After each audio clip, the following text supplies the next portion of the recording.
Hi folks, China Guitar Sceptic here with a very special video and a few reminiscings.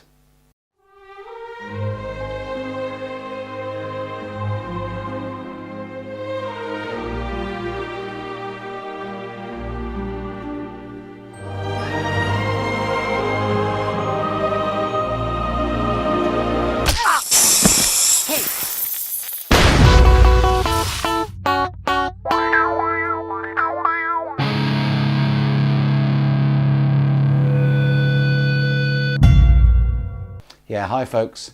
Unbelievably, today, the 20th of March, is when I first set up my YouTube channel. Exactly 1 year ago today. And little did I expect that a year later I'd have bought all of these. And little did I expect that I would have nearly 6,300 subscribers. So a huge thank you to everybody who subscribed and supported what I've done for this last year. I thought as a little treat, I'd go back over all of the guitars that I've bought in the last year and just remind you about them, describe them, and yeah, I'm going to remind you who the sellers were because I'm absolutely fed up with being asked the question, to be perfectly honest. So I'm not recommending you go and buy from these sellers. As always, my message is don't buy fakes, buy ones with your own logo on the headstock. And all of these have come with troubles, which I'll go through for you. So, a year. This one isn't quite a year old. It's the first one I bought. It's Maggie. It's PRS 24 fret, custom 24 fake, with the private stock logo on the headstock and the private stock decal behind. This is the one that I called Maggie. She was ordered on the 17th of March last year, just before I set up the channel. And we got her and did the first unboxing video on the 12th of April 2013. She was bought from Guitar Monopoly on AliExpress, and the work that she needed included complete fret job, lots of frets that were high or low, complete rewire, new pickups. I put Entwistle Dark Stars in, and there is a video showing what she sounds like after. Incidentally, what I'm likely to do is, as each of these guitars become 1 year old, I'm going to do a play on a year later, because these have all been gigged and played quite regularly. So just to show that they are lasting over time, I suppose. So yeah, that was Maggie. She was the first and intended to be the only guitar, but I didn't think I was going to get her at all. I thought I was going to get some plastic piece of junk or nothing at all, a box full of fresh air, and I thought I was going to be ripped off. So she was quite possibly the biggest surprise of the lot, but there we are. That's Maggie. Next, one of my personal favourites, if not my personal favourite, is Tiger. Now, she was ordered on the 8th of April. Just before, actually, I did the unboxing video on this. And she was from Wholesale Guitar Z Hang.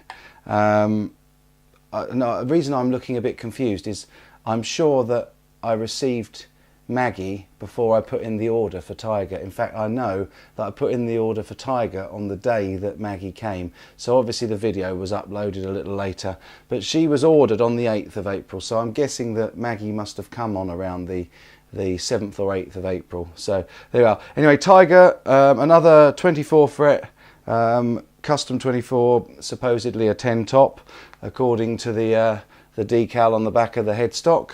Fake, of course. And with Tiger, changed out all of the electronics, put in H-whistle HDNs, neodymium magnets in these, and this sounds absolutely fantastic. In terms of the work that she needed, there were a couple of high frets, but not too bad. Like Maggie, or forgot to mention on Maggie, she needed the saddle set up and the bridge and the intonation, and also the nut refiling, and also they've all needed truss rod adjusting. Luckily they do come with adjustable truss rods. Tiger is probably the guitar that I have played live the most since I've bought her.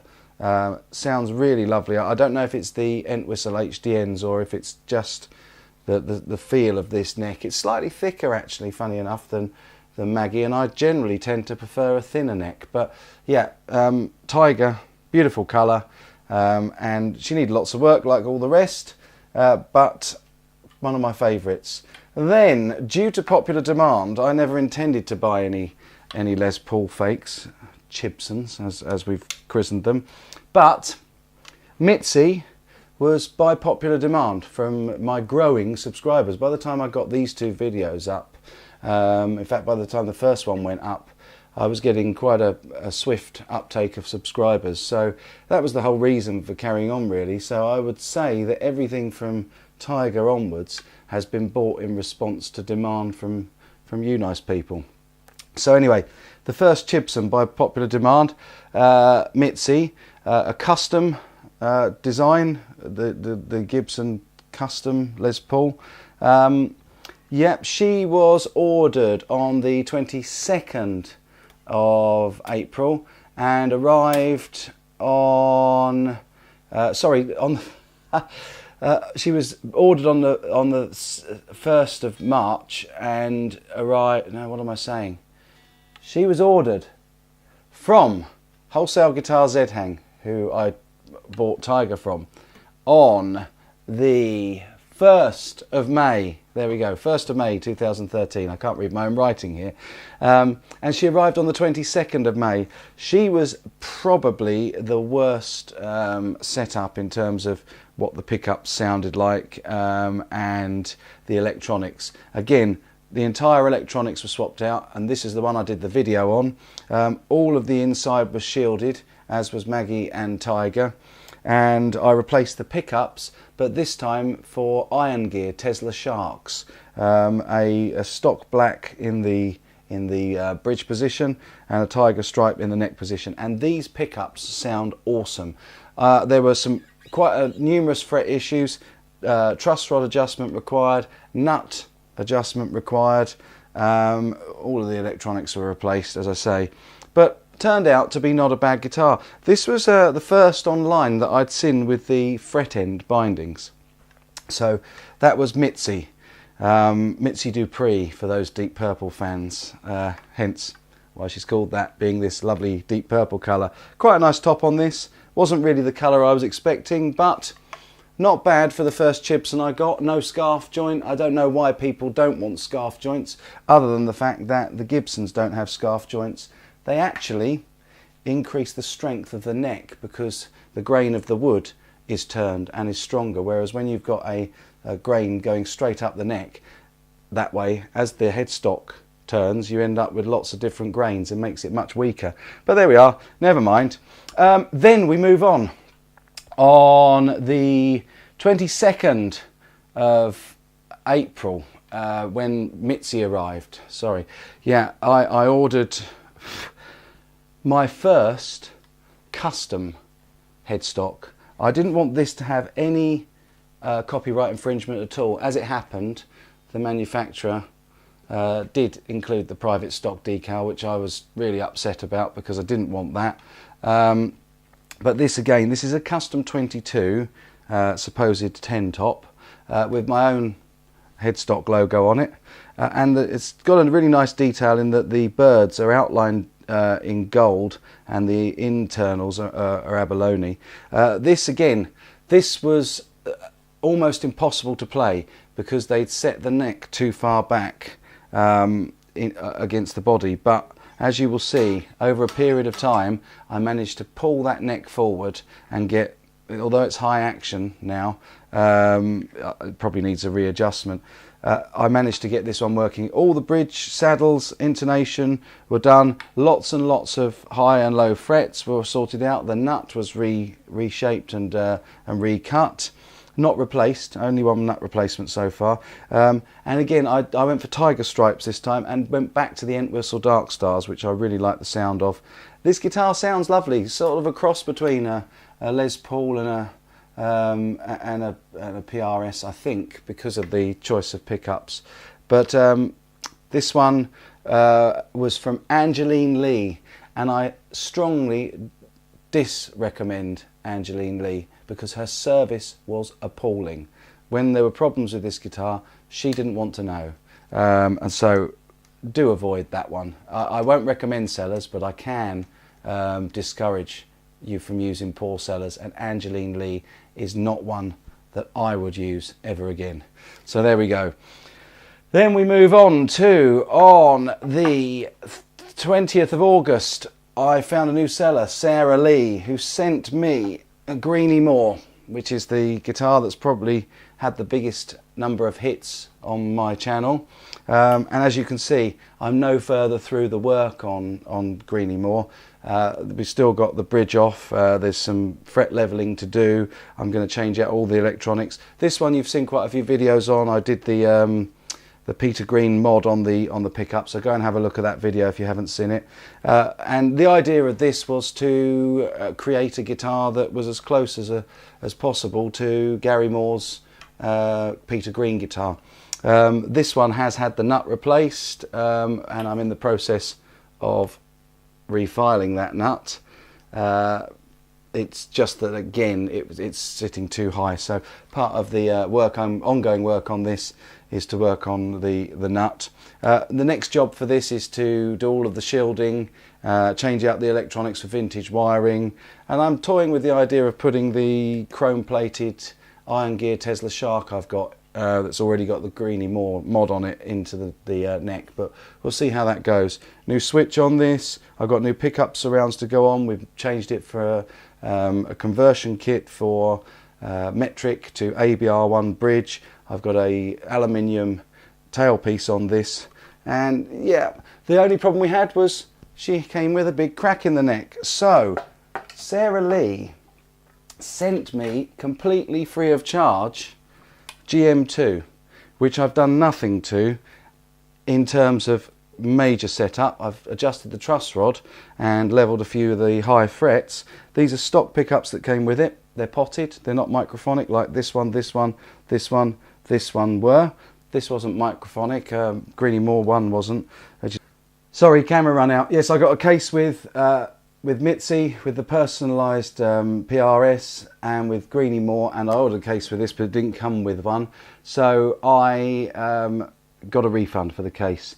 I have to say the seller for this one was great. The only reason I haven't released it so far is because I'm afraid that, having shown how pretty good this is, that everybody's going to go out and buy one. I really don't want people to go and buy them with the counterfeits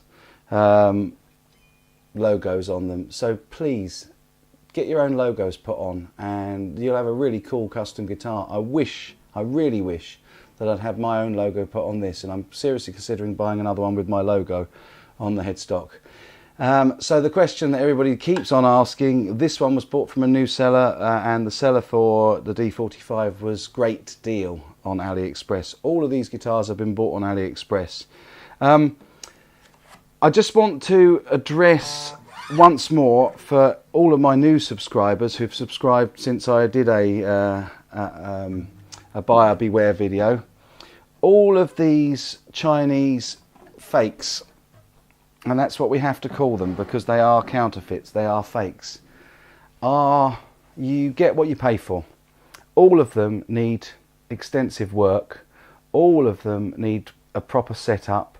The strings that come on them obviously are always naff, and they sound a lot better just for a change of strings, but there's always issues with setup, there's always issues with frets, leveling of the frets, with setting up the truss rod, and it's not just because they've flown however many thousand miles from China, it's because they haven't been set up at the factory, which is really strange when they make a halfway decent bit of wood, that they would put poor electronics in it and poor hardware and not bother to set it up, because for another half an hour's work at the factory as they go through, it would save those of us receiving them lots of hours of hard work and blood, sweat and tears.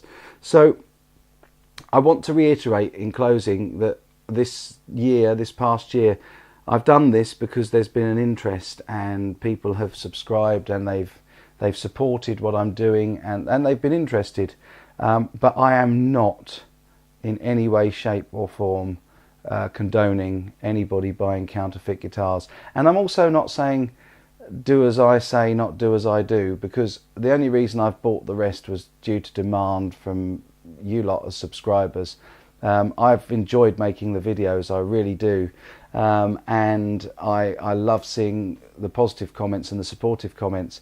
I'm getting very tired of the trolls. I'm getting very tired of ignorant people who don't seem to understand that I'm not trying to promote these. I'm trying to show what people want to see. You need to make up your own minds, and as a lot of people are saying on my channel at the moment, there are much bigger problems in the world than counterfeit guitars. What I'm doing here is hopefully providing people with a service where they can make an informed decision over whether or not they want to waste their money on Chinese guitars or go out and find themselves a nice second-hand original Gibson or PRS or Fender or whatever you want to buy. I recommend doing the latter. Go out to your local store. I would never buy a serious guitar for recording or to keep long-term as an investment over the internet, online at all. I'd go to a guitar store, as I have with 25 other guitars that I own, and I'd try loads out, and you find a guitar that you feel comfortable with, you like playing, it works for you, it fits for you. That's by far and away the best way to buy a guitar. Not online, and certainly not from China, and definitely not with a fake logo and counterfeit. So think really hard before you do it. It's a lot of work, it's a lot of effort. And is it worthwhile? I've had some fun with them, and I think I've mainly had fun doing this channel for you, more so than playing these guitars.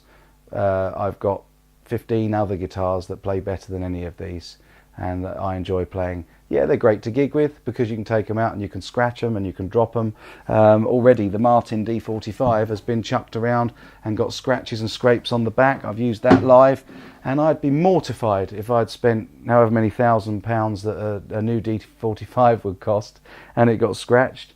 So there are some advantages, and I'm not going to lie to you. The one thing I will always give you is the truth. There are some fun to be had with these, but it is fun. Two things. Number one, if you're going to buy them, fine, it's your choice, it's your decision. I haven't encouraged you, I've just given you the information. But first and foremost, don't pretend for 1 second or pass them off as the real thing, because those of us that know them can spot a fake a million miles away, and so can most reputable guitar players. Number two, never, ever, ever sell them, because it is illegal to sell. It isn't illegal to buy them in either the UK or the United States, and in fact most countries other than France and I think Belgium, you can buy fakes. There's no law against it, which is why customs allow them through. I've paid import duty on all of these, and British customs allow them through. There it is. So that's my best advice, and I hope you've enjoyed this last year of China Guitar Sceptic videos.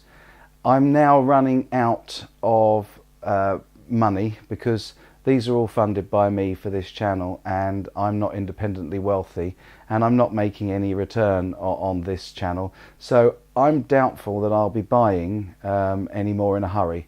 There will be more videos from me on this website, but actually I would much rather be working on the Milton Guitars channel, which you can subscribe to at the side of my main channel, China Guitar Sceptic channel. I hope you'll do that, and I hope you'll support me in that, because it provides you a real alternative to buying guitars with the fake logos on. They can all have my Milton Guitars logo on them. So anyway, thank you all for your support over the last 12 months. Thank you all for watching. I really hope you've enjoyed them all. You take care, and lots of good rocking.